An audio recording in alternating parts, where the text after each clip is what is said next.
But there is growing outrage, Anne-Marie, as you know, over Breonna Taylor's case, police brutality and systemic racism, after a grand jury failed to charge the officers who killed her back in March. The decision sparked massive protests across the country yesterday, with more rallies expected throughout the week. Activists are demanding justice for Taylor and other black people killed by police.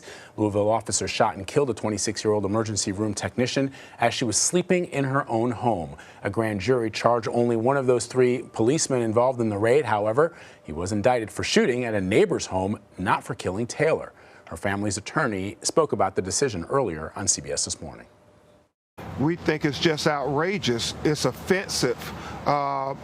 We're still trying to figure out what evidence did Kentucky Attorney General Daniel Cameron present to that grand jury. Did he present any evidence on behalf of Breonna Taylor?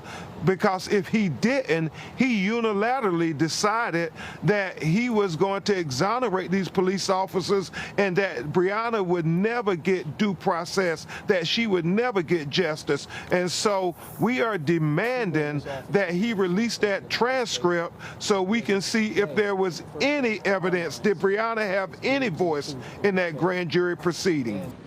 As Breonna Taylor's family continues to fight for justice, protests are escalating in Louisville, where 2 officers were shot responding to demonstrations last night. Good news, they are expected to be okay, and a suspect is now in custody. Jericka Duncan has the latest. Officer down, right there. Officer down. It was a frantic scene around 8:30 last night after 2 Louisville police officers were shot. Interim Police Chief Robert Schroeder says a suspect is in custody. One is in alert and stable.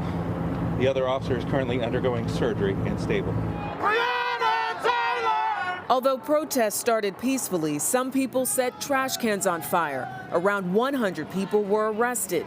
The protest came after months of waiting for a decision in the killing of Breonna Taylor.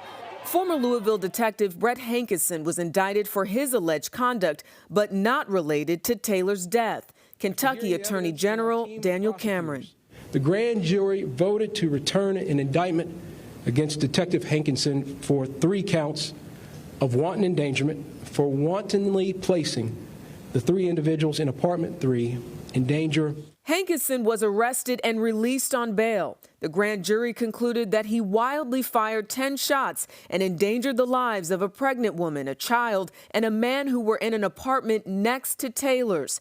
Officers Jonathan Mattingly and Miles Cosgrove, who the FBI says fired the fatal shot, will not face state criminal charges. The use of force by Mattingly and Cosgrove was justified to protect themselves. This justification bars us from pursuing criminal charges in Miss Breonna Taylor's death. Taylor was killed on March 13th as police executed a search warrant for drugs and money. Neither were found. Her boyfriend, Kenneth Walker, says he believed the police were intruders, so he fired a single shot which hit Mattingly in the thigh. Police returned fire. 6 bullets hit Taylor. Did somebody kick in the door and shot my girlfriend? Walker has maintained police did not identify themselves before they used a battering ram on the door. Cameron said the officers did knock and announce. That information was corroborated by another witness. Law professor Colin Miller has worked with Taylor's family.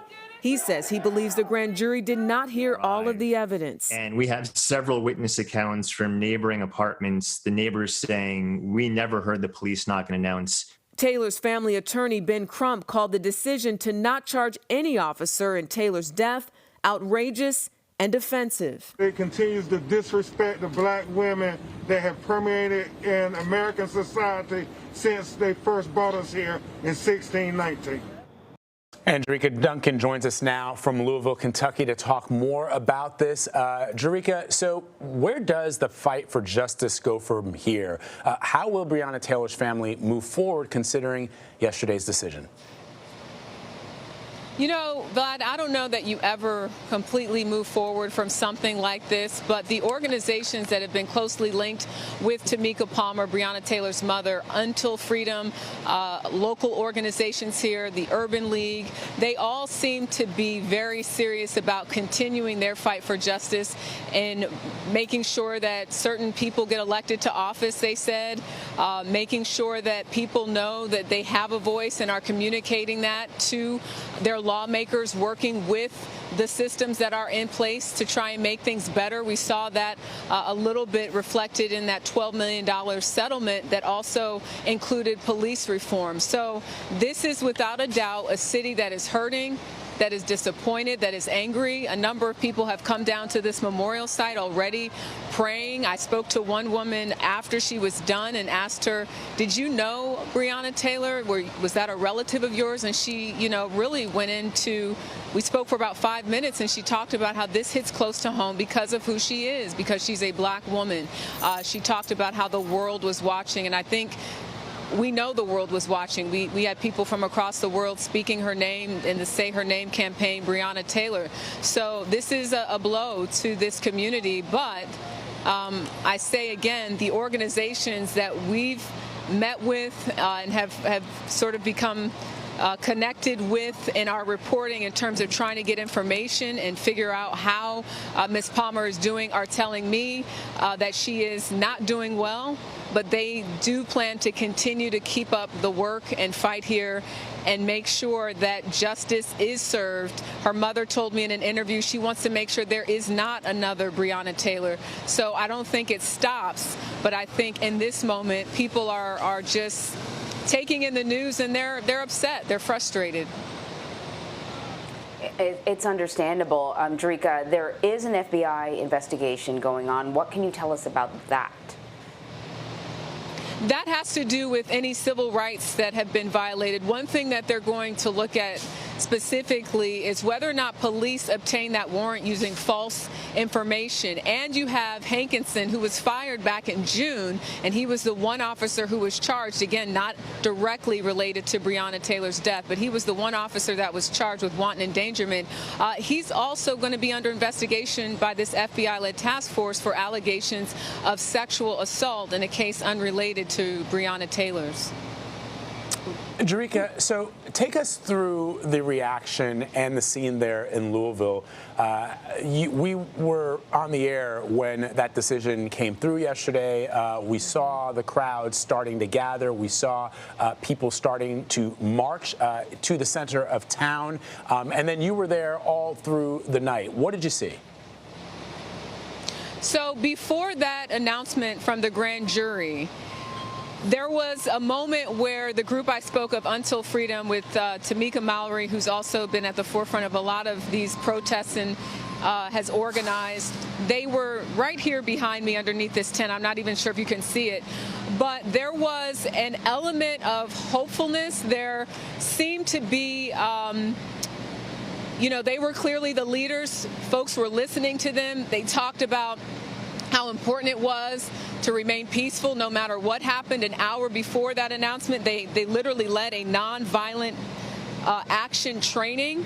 So they wanted things to go as best as could, knowing that there was a possibility they would not see the charges they were hoping for all three of those officers involved. So that was the beginning. People were actually hopeful and thinking today, being yesterday, they would see some form of justice. And right after the grand jury announced that they had indicted Brett Hankinson with wanton endangerment and started to understand what that meant, as word spread, people were breaking down in tears.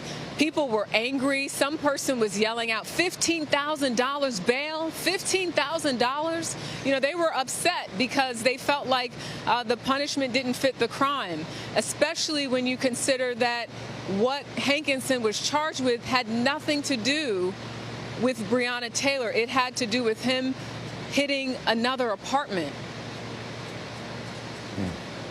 Right. Destruction of property, essentially, as opposed to destruction of a life. But clearly, this is just a continuation of the conversation, not an end, and certainly not the beginning. Jericka, we really thank you for your reporting. Thanks. Thank you.